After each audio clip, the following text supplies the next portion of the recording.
Ah, the rivalry of rivalries. Not just in football, but perhaps in all of sport. A clash of titans, steeped in history, politics, and a passionate yearning for supremacy that transcends the 90 minutes on the pitch.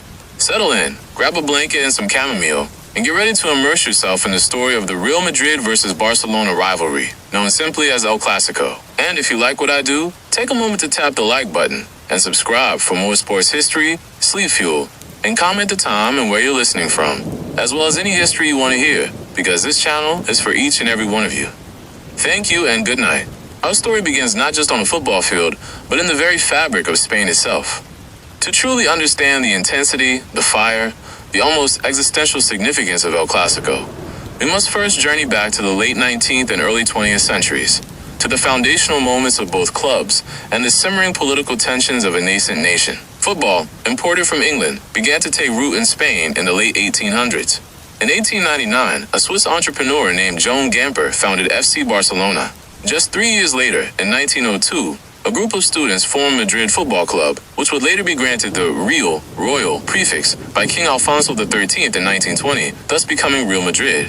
From their very genesis, these two clubs were tied to their respective cities, and by extension, to distinct regional identities within Spain. Barcelona, the capital of Catalonia, became a symbol of Catalan identity, culture, and a long-standing desire for autonomy, or even independence, from the central Spanish government. Catalan culture, with its distinct language and traditions, had often felt suppressed by Madrid, the central seat of power. FC Barcelona, therefore, wasn't just a football club. It was a rallying point, a bastion of Catalan pride, a vehicle for expressing a unique cultural and political identity. The club's motto, Més que un club, more than a club, encapsulates this perfectly. It wasn't just about winning games, it was about representing a people, a language, a way of life. Real Madrid, on the other hand, quickly became associated with the central Spanish establishment, with the monarchy, and with the concept of a unified, centralized Spain. Their very name, Real, signified this connection to the crown. They were seen by their supporters as the embodiment of Spanish grandeur, power, and prestige. To their rivals, particularly those in Catalonia, they were often viewed as the club of the Francoist regime, a symbol of oppression and centralized control. The first competitive meeting between these two nascent giants occurred on May 13, 1902, in the semifinals of the Copa de la Coronación, a competition held to celebrate the coronation of King Alfonso XIII. Barcelona emerged victorious with a 3-1 win. In these early days, the matches were more about the burgeoning sport itself than the deep-seated rivalry we know today. Most games were friendlies, as a national league was yet to be established. The true intensity of El Clásico began to ferment in the mid-20th century, particularly with the tumultuous political landscape of Spain during and after the Spanish Civil War, 1936 to 1939, and the subsequent dictatorship of General Francisco Franco. Franco's regime, a harsh right-wing nationalist government, sought to unify Spain under a single Castilian identity, brutally suppressing regional cultures and languages, including Catalan. During this period, Real Madrid, whether by design or circumstance, became the favorite club of the regime. Franco saw Real Madrid's success, particularly their dominance in European football, as a potent symbol of Spanish strength and prestige on the international stage. This perception, whether entirely accurate or not, solidified Barcelona's role as a symbol of resistance. The Camp Nou, Barcelona's stadium, became one of the few places where Catalans could openly express their cultural identity, speaking their language and displaying their flag without fear of immediate repercussion. Matches against Real Madrid were not just sporting contests. They were symbolic battles for cultural survival and political defiance. The infamous Copa del Generalissimo, now the Copa del Rey, semi-final in 1943, stands as a chilling testament to this politically charged atmosphere. In the first leg, Barcelona defeated Real Madrid 3-0. However, before the second leg in Madrid, Barcelona's players reportedly faced threats from security forces. The game itself was a farce, with Real Madrid winning 11-1. While the exact details remain debated, this result has become a dark legend in the Clásico narrative, embodying the perceived imbalance of power during the Franco era.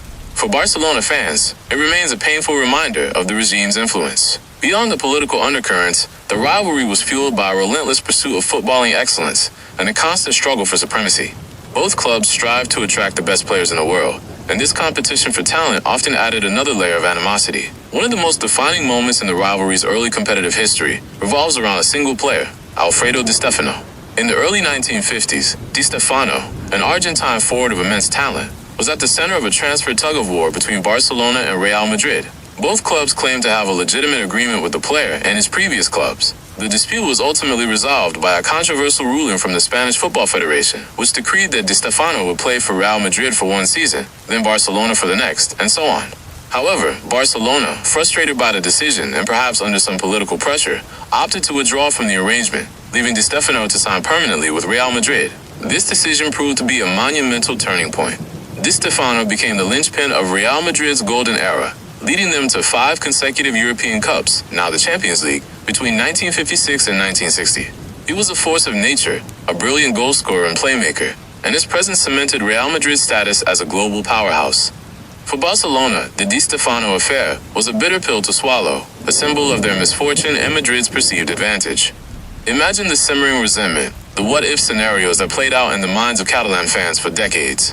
Every time Di Stefano scored against them, it was a fresh wound, a reminder of the player they almost had. As the decades progressed, El Clásico continued to evolve, even as the political landscape of Spain shifted after Franco's death in 1975 and the return to democracy. The regional identities remained strong, but the intensity of the football itself took center stage. The 1970s brought another iconic figure to Barcelona, Johan Cruyff. The Dutchman arrived in 1973 and immediately revitalized the club. His philosophy of total football, emphasizing possession and fluid attacking play, laid the groundwork for Barcelona's future identity. In 1974, Cruyff led Barcelona to a stunning 5-0 victory over Real Madrid at the Santiago Bernabeu, a result that became known as La Manita, the little hand, referring to the 5 fingers. This was more than just a victory. It was a statement, a symbolic reversal of fortune, and a moment of immense pride for Catalans. Cruyff, as both a player and later as a manager, would profoundly shape Barcelona's footballing DNA, often in direct contrast to Real Madrid's more direct and often star-studded approach. The 1980s and 1990s saw both clubs continue their rivalry, punctuated by individual brilliance and fierce contests. Players like Bernd Schuster and Michael Laudrup, who famously played for both clubs, added another layer of intrigue and, at times, controversy. These transfers, viewed as betrayals by some fans, only intensified the emotional stakes of each encounter. However, it was the turn of the millennium that ushered in a new era of El Clásico intensity, driven by astronomical finances, global media attention, and a consistent stream of world-class talent. The Galacticos era at Real Madrid, orchestrated by club president Florentino Perez, saw the signing of superstar players like Zinedine Zidane, Ronaldo, David Beckham, and Raul. This was Real Madrid's grand statement, an assertion of their financial might and their ambition to dominate European football with an assembly of the planet's most glamorous athletes. But Barcelona was not to be outdone. They responded with their own commitment to developing talent through their famed La Masia Youth Academy and acquiring exceptional foreign players. This era saw the emergence of players like Xavi Hernandez, Andres Iniesta, and, most notably, Lionel Messi. The early 2000s gave us one of the most infamous and emotionally charged transfers in Clásico history. Luis Figo's move from Barcelona to Real Madrid in 2000. Figo, a beloved figure at Camp Nou and Barcelona's captain, was seen as the ultimate symbol of the club. His defection to their fiercest rivals was considered an act of unforgivable treachery. When he returned to Camp Nou in a Real Madrid shirt, the reception was venomous. Coins, bottles, and even a pig's head were thrown at him from the stands, a raw outpouring of collective anger and betrayal. This incident perfectly encapsulated the visceral, almost tribal nature of the rivalry. The rivalry reached unprecedented heights in the late 2000s and early 2010s, a period often referred to as the Messi-Ronaldo era. Lionel Messi at Barcelona and Cristiano Ronaldo at Real Madrid were, without doubt, the 2 greatest footballers of their generation, and arguably among the greatest of all time. Their individual brilliance, combined with the contrasting philosophies of their respective teams, Barcelona's tiki-taka, possession-based football under Pep Guardiola, versus Real Madrid's powerful, counter-attacking style under José Mourinho, created a spectacle unlike any other. Every Clásico during this period was not just a battle between 2 teams, but a direct confrontation between 2 footballing titans. Messi's mesmerizing dribbling and uncanny goal-scoring ability against Ronaldo's explosive power, aerial prowess, and clinical finishing. Their personal rivalry pushed each other to new heights, and in doing so, elevated El Clásico to a global phenomenon, watched by hundreds of millions around the world. The games were often decided by moments of individual genius from these 2 players, creating countless memorable goals, hat-tricks, and dramatic finishes. Think of Messi's last-minute winner at the Bernabeu in 2017, holding his shirt up to the silent crowd, a defiant gesture of dominance. Or Ronaldo's emphatic celebrations at Camp Nou, silencing the hostile crowd. These were not just goals, they were statements etched into the collective memory of football fans. Beyond the star players, The managerial rivalry between Pep Guardiola and Jose Mourinho during their time at Barcelona and Real Madrid, respectively, added another fascinating layer. Guardiola, a product of La Masia and a disciple of Course philosophy, represented Barcelona's purest approach, a commitment to beautiful, attacking football. Mourinho, a master tactician and a fierce competitor, embraced a more pragmatic, often confrontational style. Their clashes on the touchline and in press conferences were as intense and captivating as the action on the pitch. The tactical chess matches between these two brilliant minds often determined the outcome of crucial league titles and cup competitions. The sheer volume of competitive matches also intensified the rivalry. With both clubs consistently at the top of La Liga and frequently meeting in the Copa del Rey and UEFA Champions League, El Clásico became a regular fixture, sometimes occurring 4 or even 5 times in a single season. Each encounter carried immense weight, with league titles, cup glory, and continental supremacy often hanging in the balance. The cumulative effect of these high-stakes battles forged an unparalleled intensity. The narrative of El Clásico is not just about the triumphs and the superstars. It's also about the dramatic moments, the controversies, and the unexpected twists. Refereeing decisions are often scrutinized to an almost unbearable degree, leading to furious debates and accusations from both sides. Red cards, dubious penalties, and disallowed goals have all played their part in shaping the history of this fixture, adding fuel to the fire and giving fans endless material for discussion and argument. Consider the atmosphere inside the stadiums themselves. The Santiago Bernabéu in Madrid and the Camp Nou in Barcelona are colossal arenas, filled with tens of thousands of passionate fans. The chants, the tifos, giant fan displays, the deafening roar of the crowd. It's an immersive, almost overwhelming experience. When Real Madrid scores at Camp Nou, the silence is palpable, a collective gasp of disbelief and frustration.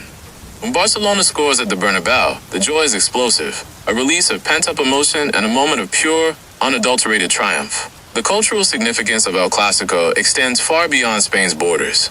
It's a global spectacle, drawing viewership from every corner of the planet. People who may have no direct connection to Spain, no understanding of its political history, are nonetheless captivated by the sheer quality of the football, the drama of the contest, and the clash of ideologies embodied by the two clubs. It's a testament to the power of sport to transcend boundaries and evoke universal emotions. In recent years, even with the departure of Messi and Ronaldo, the rivalry has lost none of its allure. New generations of players, such as Vinicius Jr., Jude Bellingham, Gavi, and Pedri, have stepped onto the stage, eager to etch their names into Clásico folklore. The tactical battles continue, the stakes remain incredibly high, and the passion of the fan bases is unwavering. Real Madrid and Barcelona continue to dominate Spanish football, regularly competing for the La Liga title and often challenging for the Champions League. Their financial power allows them to attract top talent, ensuring that the quality of El Clásico remains at the pinnacle of world football. The tactical approaches might evolve, the players might change, but the core essence of the rivalry, a battle for supremacy deeply rooted in history and identity, endures. The phrase El Clásico itself has become synonymous with the highest level of sporting competition. It's a term of reverence, a recognition of a fixture that consistently delivers drama, excitement, and moments of unforgettable brilliance. It's not just a game, it's a narrative that unfolds over decades, weaving together threads of sporting ambition, political identity, cultural pride, and individual genius. The very statistics tell a story of incredible parity, remarkably close in head-to-head wins, goals scored, and trophies accumulated.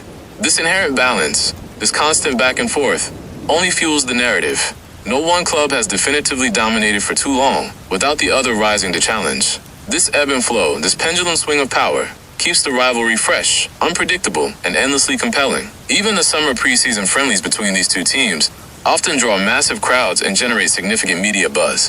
While lacking the competitive edge of a league match or a cup final, they serve as a reminder of the rivalry's enduring appeal, a taste of what's to come, and an opportunity for new players to experience the unique atmosphere of a Clásico. Ultimately, El Clásico is a living, breathing historical document, constantly being written with every pass, every tackle, and every goal. It's a story of a nation, divided and united by its passions, played out on the grandest stage imaginable. It's a testament to the enduring power of sport to reflect, shape, and amplify the deeper currents of society.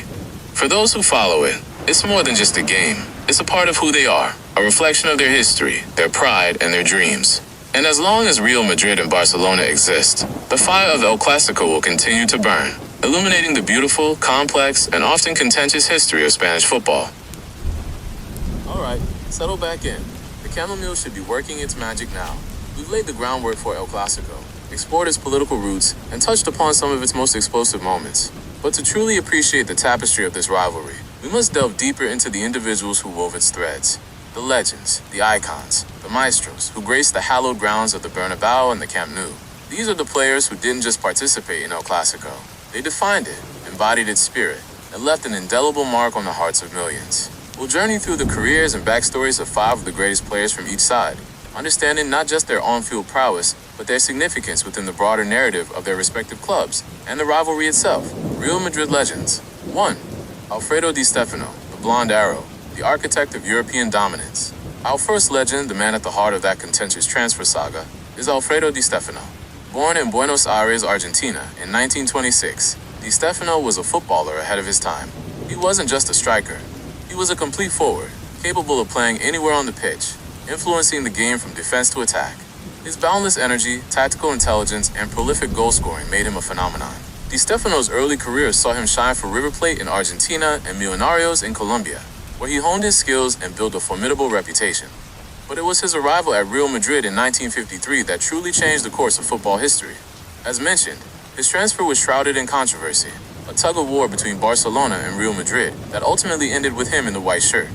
For Barcelona, it was a bitter loss. For Real Madrid, it was the acquisition of a generational talent who would transform the club. Under the visionary leadership of President Santiago Bernabeu, and with Di Stefano as their spearhead, Real Madrid embarked on an unprecedented era of dominance.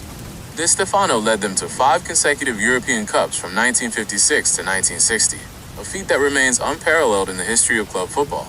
He scored in every single one of those finals, a testament to his big game mentality. His partnership with Hungarian legend Ferenc Puskás formed one of the most devastating attacking duos in football history. Di Stefano was more than just a goal scorer. He was the engine of the team. He could drop deep to collect the ball, initiate attacks, dribble past defenders with surprising agility, and then finish with deadly precision. He epitomized the total footballer long before the term became widespread. His relentless drive and winning mentality rubbed off on his teammates, creating a culture of excellence at Real Madrid that persists to this day. He was a 2-time Ballon d'Or winner, 1957-1959, cementing his status as the best player in the world during his prime. For Real Madrid, Di Stefano became the embodiment of their imperial ambitions, the symbol of their global ascendancy. For Barcelona, he was the ghost that haunted their dreams, the superstar they lost, and the architect of their rivals' golden age. His legacy is etched deep into the fabric of El Clásico, a constant reminder of a pivotal moment that shifted the balance of power. He spent 11 seasons at Real Madrid, winning 8 La Liga titles in addition to those 5 European Cups, scoring 308 goals in 396 appearances. He was the very first Galactico, setting the precedent for the club's future recruitment philosophy. 2. Francisco Gento, the unmatched European king. While Di Stefano was the general, Francisco Paco Gento was the electrifying winger, the man who provided the searing pace and pinpoint crosses that fueled Real Madrid's early European conquests. Born in Guarnizo, Cantabria, in 1933, Gento was a revelation, joining Real Madrid in 1953, the same year as Di Stefano. Gento was blessed with blistering speed, a quality that earned him the nickname La Galena del Cantabrico, the Cantabrian Gale. He played on the left wing, terrorizing fullbacks with his direct dribbling and ability to surge past opponents. His primary role was to create opportunities for Di Stefano and Puskás, and he did so with remarkable consistency. But he also possessed a powerful shot and an uncanny ability to score crucial goals himself. What truly sets Gento apart, and a record that highlights Real Madrid's unparalleled European pedigree, is his achievement of winning 6 European Cups. He is the only player in history to have won the continent's most prestigious club competition 6 times. He was a constant presence in all 5 of Di Stefano's triumphs, and then captained the Yeye team of 1966, an all-Spanish side, to another European Cup after Di Stefano had departed. This extraordinary longevity and consistent success at the highest level underscore his immense talent and enduring importance to the club. Gento's career at Real Madrid spanned 18 seasons, an incredible testament to his dedication and physical prowess. He won 12 La Liga titles, another club record, making him the most decorated player in Real Madrid's history in terms of domestic league titles. His career stretched from the black and white era of football into the color television age, a bridge between different generations of Real Madrid greatness. He personified the club's relentless pursuit of success, particularly on the European stage, and his numerous titles are a stark reminder of the era when Real Madrid established itself as the king of Europe. 3. Zinedine Zidane, the artist, the architect of modern European dominance. Fast forward several decades, and we arrive at Zinedine Zidane, a player who embodied elegance and genius on the pitch, and later, a manager who replicated that success from the dugout. Born in Marseille, France in 1972, Zidane's footballing journey saw him rise through the ranks at Caen and Bordeaux before achieving superstardom at Juventus. Real Madrid's pursuit of Zidane was the epitome of their Galacticos policy. In 2001, Florentino Perez broke the world transfer record to bring Zidane to the Bernabeu, a clear statement of intent. Zidane was a central attacking midfielder, a trequartista of unparalleled grace. His control, vision, passing range, and ability to dictate the tempo of a game were mesmerizing. He possessed a unique blend of physical strength and delicate touch, making him incredibly difficult to dispossess. His most iconic moment as a player came in the 2002 Champions League final against Bayer Leverkusen. His left-footed volley, struck from the edge of the box, is widely regarded as one of the greatest goals in football history, a moment of pure, unadulterated artistry that secured Real Madrid's 9th European Cup. This goal, in a major final against a German side at Hampden Park, became his defining moment as a Madridista. Zidane's playing career at Real Madrid, though relatively short, 5 seasons, was filled with moments of magic. He won the Champions League, La Liga, and Intercontinental Cup, but his influence extended beyond mere trophies. He brought a sense of calm authority and unparalleled skill to the team, often delivering when it mattered most. His legend at Real Madrid, however, reached an even higher plane as a manager. Taking over a struggling side in 2016, Zidane led Real Madrid to an unimaginable 3 consecutive Champions League titles, 2016, 2017, 2018. A feat that mirrored Di Stefano's achievement from 6 decades prior and firmly cemented his place in the pantheon of Real Madrid greats. As a manager, he possessed a unique ability to manage egos, motivate superstars, and simplify complex tactics, allowing his incredibly talented squad to flourish. He understood the club's DNA, the relentless pursuit of European glory, and he delivered it in spades, becoming arguably the most successful manager in modern Champions League history. 4. Cristiano Ronaldo, the goal machine, the ultimate rival. No discussion of modern El Clásico would be complete without Cristiano Ronaldo, the man who redefined goal-scoring records and created a captivating personal duel with Lionel Messi that captivated the world. Born in Funchal, Madeira, Portugal, in 1985, Ronaldo arrived at Real Madrid in 2009 from Manchester United, once again in a world record transfer designed to challenge Barcelona's burgeoning dominance. Ronaldo was a phenomenon, a powerful, athletic, and relentlessly driven forward with an insatiable hunger for goals. He played primarily as a left winger, but his role was often that of an inside forward, cutting in to unleash thunderous shots with either foot or rising above defenders for towering headers. His physicality, explosive speed, and incredible jumping ability made him a nightmare for defenders. During his 9 seasons at Real Madrid, Ronaldo shattered virtually every goal-scoring record imaginable. He became the club's all-time leading scorer, with an astounding 451 goals in 438 appearances, an average of more than a goal per game. He was the focal point of a Real Madrid side that relentlessly pursued both domestic and European glory. His time at Real Madrid was defined by his direct confrontations with Lionel Messi in El Clásico. These matches were billed as a clash of the titans, an individual battle between 2 footballing deities. Ronaldo thrived in these high-pressure situations, often scoring decisive goals against Barcelona. He won 4 Champions League titles with Real Madrid, including 3 in a row under Zidane and 2 La Liga titles. His presence elevated El Clásico to a global spectacle, drawing unprecedented viewership and fan engagement. Ronaldo's relentless pursuit of individual accolades, he won 4 Ballon d'Or during his Madrid career, fueled his on-field performances. He was a player who constantly pushed the boundaries of what was possible, a testament to his incredible dedication and competitive spirit. For Real Madrid fans, he was their champion, their answer to Messi, a symbol of power, ambition, and unyielding desire to win. For Barcelona fans, he was the ultimate antagonist, the man they loved to hate, but secretly admired for his incredible talent. 5. Sergio Ramos, the captain, the late-game hero. Sergio Ramos is not just a defender. He's an embodiment of Real Madrid's fighting spirit, a captain whose leadership, passion, and incredible knack for scoring crucial goals defined an era. Born in Cama, Seville, in 1986, Ramos joined Real Madrid from Sevilla in 2005. Initially a right back, Ramos transitioned to become one of the greatest center backs of his generation. He possessed a unique blend of aggressive defending, aerial prowess, tactical intelligence, and surprisingly, a prolific goal-scoring record for a defender. He was a warrior, known for his uncompromising tackles, his ability to read the game, and his powerful headers from set pieces. What truly cemented Ramos' legendary status, particularly in the context of El Clásico and major finals, was his uncanny ability to score vital, often last-minute, goals. He became synonymous with Real Madrid's never say die attitude, often popping up in the dying moments of games to score equalizers or winners. His most famous goal, the 93rd-minute equalizer against Atletico Madrid in the 2014 Champions League final, directly led to Real Madrid securing La Decima, their 10th European Cup, a moment that will forever be etched in club history.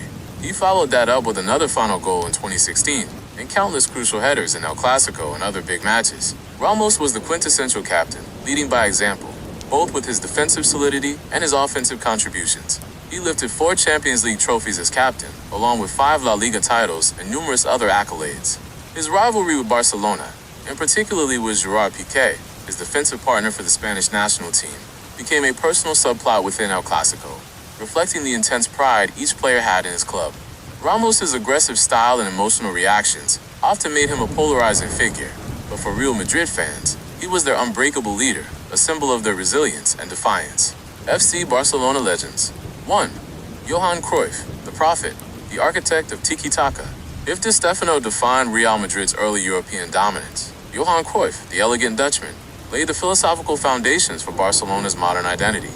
Born in Amsterdam in 1947, Cruyff rose to prominence with Ajax, pioneering the concept of total football under Rinus Michels. Cruyff arrived at Barcelona in 1973, choosing them over Real Madrid, a decision that immediately endeared him to the Catalan faithful. His impact was immediate. He famously led Barcelona to a stunning 5-0 victory over Real Madrid at the Bernabeu in 1974, a result that resonated deeply as a statement of defiance against the perceived political favoritism towards Madrid during the Franco era. As a player, Cruyff was a visionary. He wasn't just a forward. He was a playmaking attacker who roamed freely across the pitch, dictating play with his sublime touch, intelligent movement, and unparalleled vision. He understood space better than anyone, pulling defenders out of position and creating opportunities for his teammates. He won the Ballon d'Or 3 times, a testament to his individual brilliance. However, Cruyff's most profound and lasting impact on Barcelona came as a manager. Taking the reins in 1988, he implemented a revolutionary philosophy that became the club's bedrock, the Dream Team era. He championed a highly technical, possession-based style of football, emphasizing attractive attacking play, pressing, and developing players who were comfortable on the ball from a young age. He demanded that his teams play with a certain aesthetic, a commitment to beauty and fluidity. Cruyff famously established La Masia, Barcelona's renowned youth academy, in 1979, but truly ingrained its principles into the club's DNA during his managerial tenure. He believed in developing players who could seamlessly integrate into the first team, understanding the club's unique style from an early age. Players like Pep Guardiola, who would later become a legendary Barcelona manager himself, were direct products of Cruyff's system. He led Barcelona to their first ever European Cup triumph in 1992, along with 4 consecutive La Liga titles. Cruyff wasn't just a manager, he was a prophet, a philosopher who instilled a specific footballing ideology that would define Barcelona for decades, directly opposing Real Madrid's more individualistic approach. 2. Xavi Hernandez, the puppet master, the embodiment of tiki-taka. If Cruyff designed the blueprint, Xavi Hernandez was one of the master builders who brought tiki-taka to its dazzling perfection. Born in Terrassa, Catalonia in 1980, Xavi was a product of La Masia, joining the academy at the age of 11. He embodied the Cruyffian philosophy from a young age. Exceptional technical ability, tactical intelligence, and an innate understanding of space and movement. Xavi made his first team debut in 1998 and spent his entire senior career at Barcelona until 2015. He was the quintessential central midfielder, the puppet master, who controlled the tempo of every game. His ability to receive the ball under pressure, pivot, and spray accurate passes to any corner of the pitch was unmatched. He rarely lost possession, always seeming to know the optimal pass to unlock defenses or retain control. His partnership with Andrés Iniesta and Sergio Busquets in Barcelona's midfield under Pep Guardiola was arguably the greatest midfield trio in football history. They perfected the tiki-taka style, an intricate passing game designed to dominate possession, wear down opponents, and create openings through relentless movement and quick exchanges. Xavi was the orchestrator, the brain of the team. His pass is often the penultimate touch before a goal. Xavi's trophy cabinet is overflowing. 8 La Liga titles, 4 Champions League titles, and a host of other domestic and international honors. He was also a pivotal figure in Spain's golden era, winning 2 European championships and the 2010 World Cup, where his midfield artistry was equally crucial. For Barcelona, Xavi was more than a player. He was a living embodiment of the club's values, humility, hard work, and a commitment to beautiful football. His calm demeanor belied a fiercely competitive spirit, and his understanding of El Clásico was profound. He controlled many a Clásico midfield, dictating the flow, and often setting up the moments of magic. His legacy is one of pure footballing artistry, a testament to the effectiveness of Cruyff's vision. 3. Andrés Iniesta, the illusionist, the magician. Andrés Iniesta, born in Fuenterrabía, Spain in 1984, was another precious gem from La Masia, joining the academy at the age of 12. His talent was recognized early, and like Xavi, he would spend almost his entire career at Barcelona, weaving intricate patterns in midfield with seemingly effortless grace. Iniesta was the illusionist, a player whose dribbling could mesmerize opponents, and whose spatial awareness allowed him to appear in pockets of space others couldn't see. He wasn't overtly fast or physically imposing, but his balance, close control, and ability to shift direction in an instant made him virtually unplayable. He had an uncanny knack for scoring crucial goals, often with the outside of his boot, and always with impeccable timing. His partnership with Xavi was symbiotic. They complemented each other perfectly. If Xavi was the brain, Iniesta was the heart, adding flair, unpredictability, and moments of individual brilliance. Together, they formed the core of the Barcelona and Spain teams that dominated football for nearly a decade. Iniesta's most famous goal for Barcelona against Real Madrid came in the 2011 Champions League semi-final, a spectacular strike from outside the box that helped Barcelona reach the final. But perhaps his most iconic moment in a Barcelona shirt, though not in El Clásico, was his winning goal for Spain in the 2010 World Cup final, a testament to his big-game temperament. Iniesta's humility and sportsmanship made him admired even by rival fans. He was never one for theatrical displays, letting his feet do the talking. His legacy at Barcelona is one of quiet brilliance, of consistently producing magic in the biggest moments, and of embodying the artistry and elegance that the club strives for. He won 9 La Liga titles and 4 Champions League titles, a reflection of his enduring impact. 4. Ronaldinho, the smile, the catalyst of joy. While Xavi and Iniesta were the products of Barcelona's meticulous youth system, Ronaldinho Gaucho, born in Porto Alegre, Brazil, in 1980, arrived as an external force, a superstar whose infectious joy and audacious skill single-handedly revitalized the club. Joining Barcelona in 2003 from PSG, after a period of relative stagnation for the club, Ronaldinho became the catalyst for a new golden era. Ronaldinho was football and samba, pure entertainment. His repertoire of tricks, flicks, no-look passes, and incredible dribbling ability was unlike anything seen before. He played with a wide, infectious smile, seemingly enjoying every moment on the pitch, and his happiness permeated the entire team. He scored spectacular goals, often from improbable angles or after dazzling individual runs. His arrival marked a turning point for Barcelona. He brought back the excitement and winning mentality that had been missing. Under his leadership, Barcelona won back-to-back La Liga titles in 2005 and 2006, and crucially, the Champions League in 2006, their first since Cruyff's dream team. Ronaldinho's performance in the 2005 Clásico at the Santiago Bernabéu was so extraordinary that he received a standing ovation from the Real Madrid fans, a truly rare and historic moment in the rivalry, a testament to his transcendent talent. He scored 2 magnificent solo goals, tearing through the Madrid defense with ease. Ronaldinho was twice named FIFA World Player of the Year and won the Ballon d'Or. He bridged the gap between the Cruyff era and the Messi era, serving as a mentor and inspiration for a young Lionel Messi. His legacy at Barcelona is one of reigniting the flame, bringing joy and success back to Camp Nou, and reminding everyone of the sheer beauty and fun of football. He represented a global appeal that further enhanced Barcelona's brand. 5. Lionel Messi, the genius, the unparalleled icon. Finally, we arrive at Lionel Messi, arguably the greatest footballer of all time, and the player most synonymous with Barcelona's modern dominance and the intensity of El Clásico. Born in Rosario, Argentina in 1987, Messi joined La Masia at the age of 13, and the rest, as they say, is history. Messi's career at Barcelona, spanning nearly 2 decades, was a statistical marvel and an artistic masterpiece. He played as a forward, primarily on the right wing cutting in, or as a false 9. But his genius transcended any fixed position. His close control, acceleration, dribbling ability in tight spaces, and prolific goal scoring were simply unparalleled. He seemed to glide past defenders as if they weren't there, capable of scoring from anywhere on the pitch with either foot. His rivalry with Cristiano Ronaldo defined an entire era of El Clásico. Every encounter was a direct comparison of their individual brilliance. Messi consistently delivered in these high-stakes matches, scoring more goals and providing more assists than any other player in the history of El Clásico. His countless hat-tricks, audacious dribbles through multiple Real Madrid defenders, and decisive winners became the stuff of legend.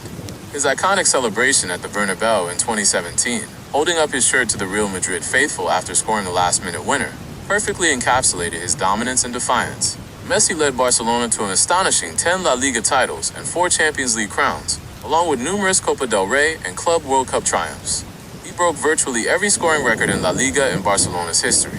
He won a record 8 Ballon d'Or awards, a testament to his consistent, otherworldly brilliance. For Barcelona, Messi was more than a player. He was a demigod, a symbol of Catalan pride and footballing perfection. He He was the embodiment of La Masia's success, proof that the club's philosophy could produce the very best. His departure from Barcelona in 2021 was a moment of profound sadness for the club and its fans, marking the end of an era. His Clásico performances are indelible, defining the pinnacle of individual excellence within the most intense team rivalry in football.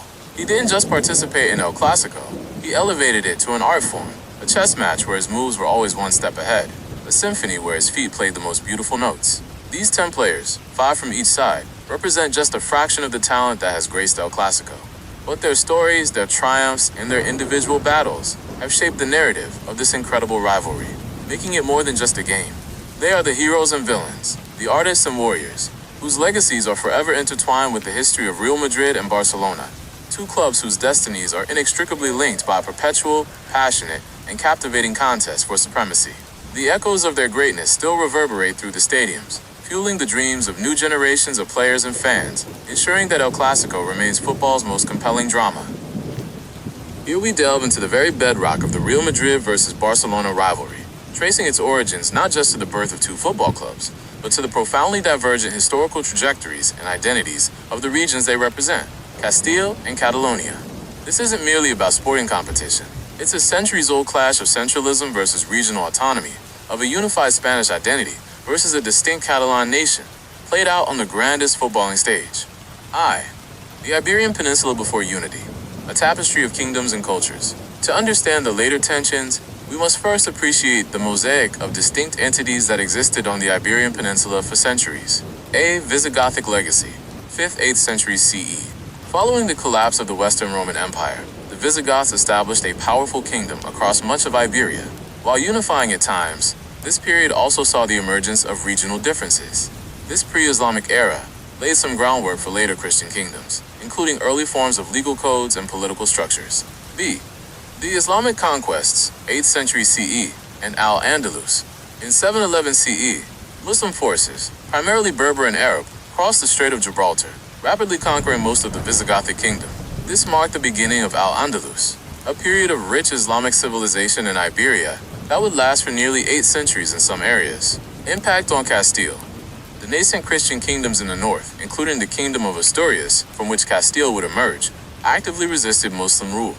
The reconquest, became a defining narrative for Castilian identity.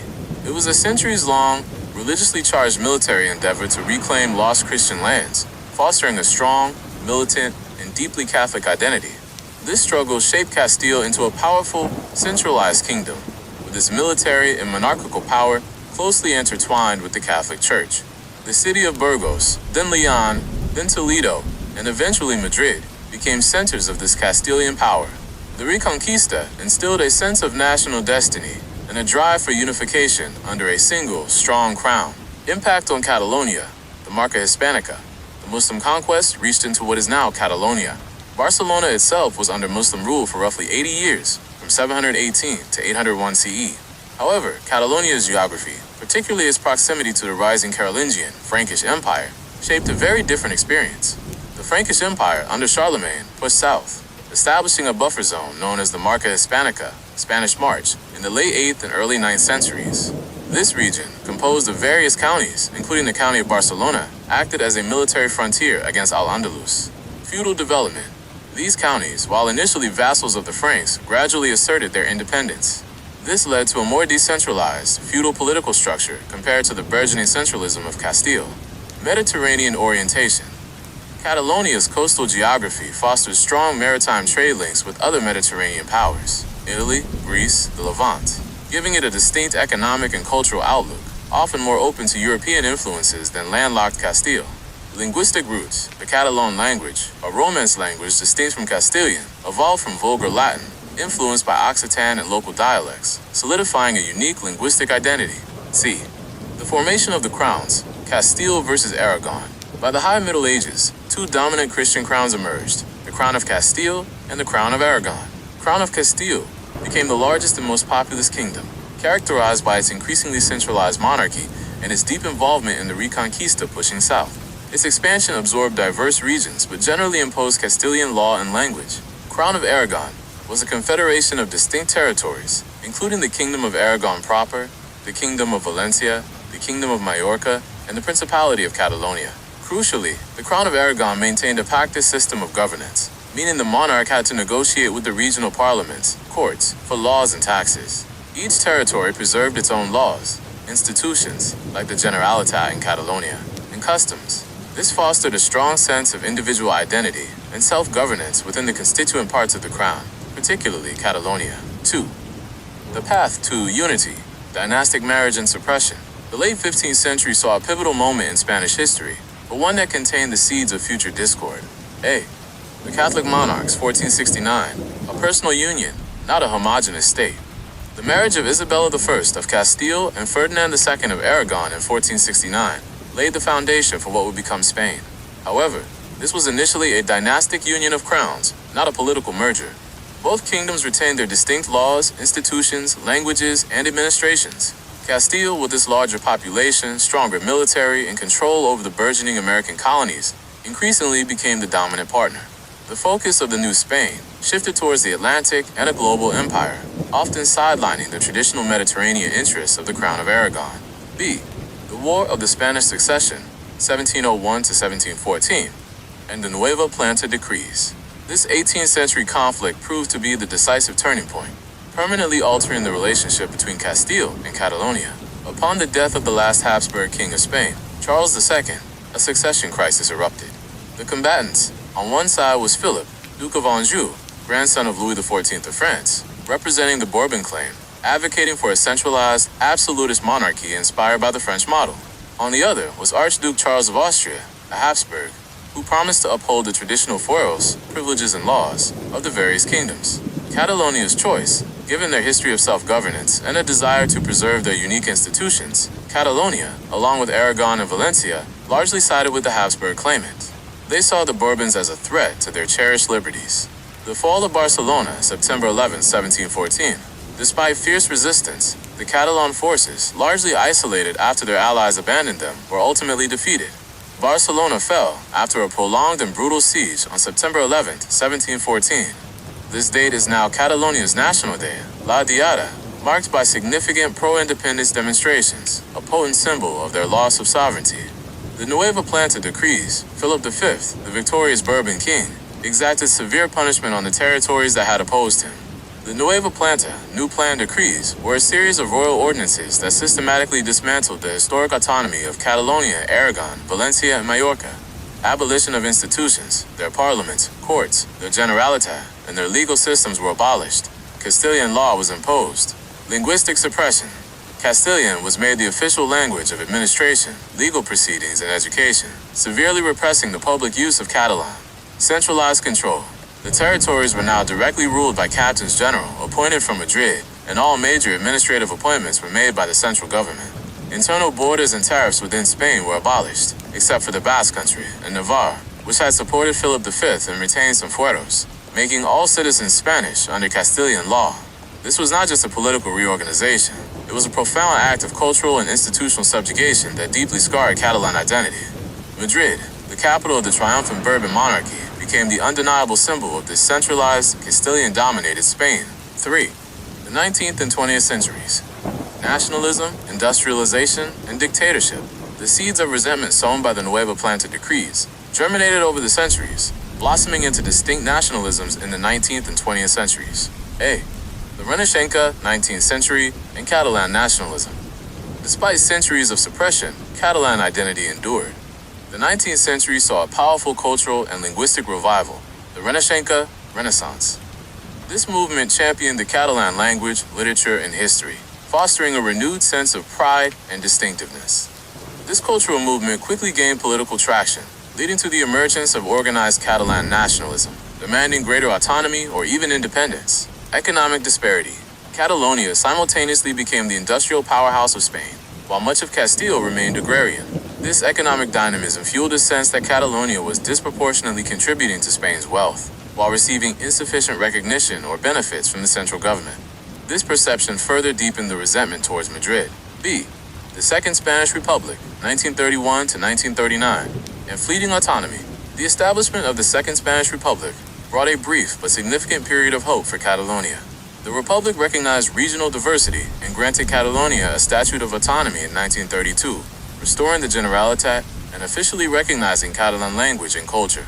This was a moment of profound joy and self-affirmation for Catalans, and FC Barcelona, as a public institution, naturally became a symbol of this renewed freedom. C. The Spanish Civil War, 1936 to 1939, and Franco's brutal repression. This period of hope was tragically short-lived. The outbreak of the Spanish Civil War plunged Spain into a brutal conflict between the Republican government, supported by leftists, regionalists, and many workers, and the nationalist forces led by General Francisco Franco, supported by conservatives, monarchists, the military, and the Catholic Church. Catalonia's resistance. Catalonia was a stronghold of the Republican cause, fiercely resisting Franco's advance. Barcelona endured devastating aerial bombardments. Franco's won Spain. Upon his victory in 1939, Franco established a totalitarian dictatorship, 1939 to 1975, predicated on the concept of a single, unified, Catholic, and Castilian Spain. Any form of regional nationalism was deemed subversive and was brutally suppressed. Linguistic genocide. The use of Catalan and Basque, Galician, was strictly forbidden in public life. In schools, media, public signs, official documents, and even in personal names for children. Books in Catalan were burned. Speaking Catalan in public could lead to severe repercussions, including fines, imprisonment, or worse, cultural eradication. Catalan traditions, symbols like the Senyera flag, and institutions were outlawed. Even Catalan surnames were sometimes Castilianized. Political purge. Thousands of Catalans who had supported the Republic were executed, imprisoned, or forced into exile. FC Barcelona's transformation. FC Barcelona was a prime target. Its name was forcibly Castilianized to Club de Futbol Barcelona. The Catalan flag was removed from its crest. The club's president, Josep Sunyol, a prominent Catalan nationalist and Republican politician, the deputy of the Esquerra Republicana de Catalunya, was tragically executed by Franco's troops in 1936, just months after the war began, making him a martyr for both the club and Catalan identity. Real Madrid and the regime. In this climate of extreme repression, Real Madrid became inextricably linked with the Francoist regime. While not owned by Franco, the club of the capital, bearing the royal prefix, which was initially removed during the Republic but later reinstated by Franco, became a potent symbol of the new unified Spain. Propaganda tool Franco shrewdly recognized the power of football as a mass spectacle and a tool for propaganda. Real Madrid's successes, particularly their unprecedented string of 5 consecutive European Cups, 1956 to 1960, were celebrated as victories for Spain, projecting an image of strength, modernity, and international prestige that countered the country's isolation under the dictatorship. Real Madrid was indeed described by Franco's foreign minister as the best embassy we have ever had. Perceived favoritism. The regime's support was often implicit through favorable administrative decisions or a generally lenient attitude from authorities towards the club. The infamous 1943 Copa del Generalissimo semi-final, where Barcelona was pressured and ultimately lost 11-1 to Real Madrid after winning the first leg 3-0, became a potent symbol of this perceived state intervention. While direct proof of Franco's explicit order is debated, the incident solidified the narrative among Barcelona fans of a Madrid-centric regime wielding its power against them. Santiago Bernabeu, Real Madrid's iconic president during this era, had fought for Franco in the Civil War, further cementing this perceived connection. DFC Barcelona, Més que un club, more than a club. During the Francoist era, the Camp Nou transformed into a sanctuary, one of the few places where Catalans could openly and collectively express their forbidden identity. Symbol of resistance. The stadium became a safe haven where Catalan could be spoken, Catalan flags clandestinely displayed, and chants could carry implicit political meanings. The club, with its deep roots in Catalan society, became a substitute for the suppressed political and cultural institutions. Attending a Barca match was not just about football. It was an act of cultural affirmation, a quiet defiance, a way to remember who they were. Embodiment of identity. The motto Més que un club, more than a club, encapsulated this unique role. It reflected the club's profound connection to Catalan identity, its historical role as a defender of freedom and self-expression during times of oppression. It became a powerful statement of cultural resilience. IV. The democratic era and the enduring legacy. With Franco's death in 1975 and Spain's transition to democracy, the country embarked on a path of decentralization and regional autonomy. Catalan language and institutions were restored. FC Barcelona reclaimed its original name and removed the Castilianized elements from its crest. However, the deep historical tensions did not disappear. They simply shifted from overt political conflict to intense cultural and sporting rivalry. The proxy war El Clásico became the ultimate expression of these historical and political divides. It's a symbolic reenactment of the centuries-old struggle between centralism and regionalism. Catalan perspective. For Barcelona fans, beating Real Madrid is not just a sporting victory. It's a triumph over the historical oppressors, a vindication of their distinct identity, and a celebration of their cultural resilience. Castilian/Spanish perspective. For Real Madrid fans, a victory reinforces the idea of a strong, unified Spain and their club as its premier sporting representative. It's about national pride and the supremacy of the capital. Player transfers as betrayals. The highly emotional reactions to players like Luis Figo moving from Barcelona to Real Madrid in 2000 are not merely about sporting loyalty. They tap into this deep historical vein of perceived betrayal and subjugation. The Pig's Head incident was an extreme manifestation of collective trauma and anger. The modern political echoes. Even today, as the debate over Catalan independence continues to simmer and at times boil over, El Clásico remains a highly politicized event. Flags, banners, and chants in the stadiums often reflect the contemporary political landscape, demonstrating how deeply intertwined the footballing rivalry remains with the broader historical narrative of Spain. Barcelona's stance on Catalan self-determination, often subtle but sometimes explicit, further solidifies its role as a political actor within the sporting sphere. The Real Madrid versus Barcelona rivalry is a profound and captivating example of how history, culture, religion, and politics can intertwine to create a sporting contest of unparalleled intensity. It's a clash of different visions for a nation, distilled into 90 minutes of football. Every Clásico is not just a game. It's a chapter in a continuing, centuries-old story, a living testament to the powerful, enduring legacies of Castile and Catalonia.